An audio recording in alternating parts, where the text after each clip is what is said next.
start na yung activity natin. Magpunta tayo. Magka-hiking tayo dito sa Torrejon Island.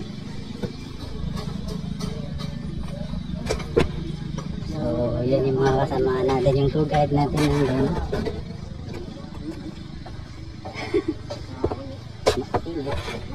Maganda yung bahay. Puro bubong. Puro bubong yung bahay. Pero concrete na pala. Cemento. Ayan.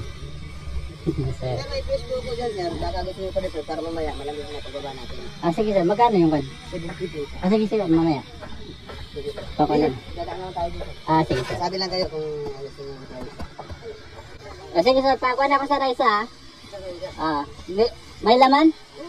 Yung medyo makuha, hindi yung kwanta.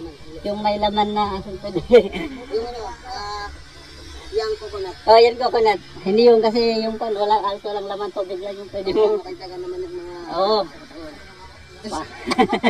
Pangpan yun sir. Oo. Maganda yun sa katawan.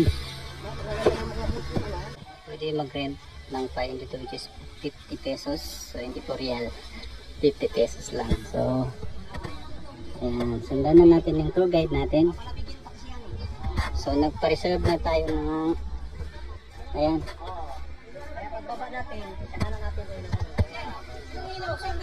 So yan ang pina-reserve natin na buko which is 70 pesos. So mamaya after natin umakyat pagbaba, so malamig na yan, hindi palalamigin natin.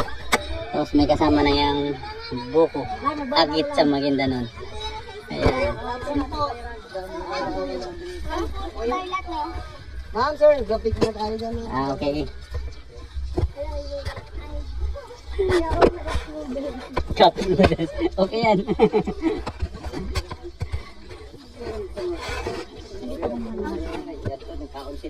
Ano yan? Baka pork, hindi pwede. Ayan.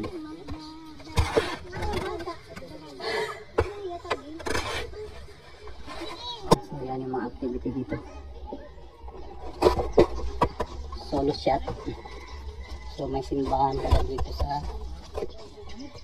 ayan, so Iglesia ni Cristo. So yung mga bats ko sa emisyon ng mga iglesia. So may meron pala sila simbahan dito. So marami akong kunyata dito. Yung mga bats ko ng high school, college pala sa emisyon. So marami tayo mga kaibigang INC. Ayan na yung ulan.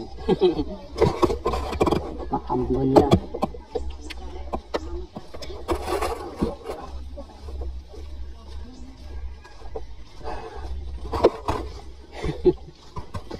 So, pag ganitong activity, kailangan natin magbaon ng tubig.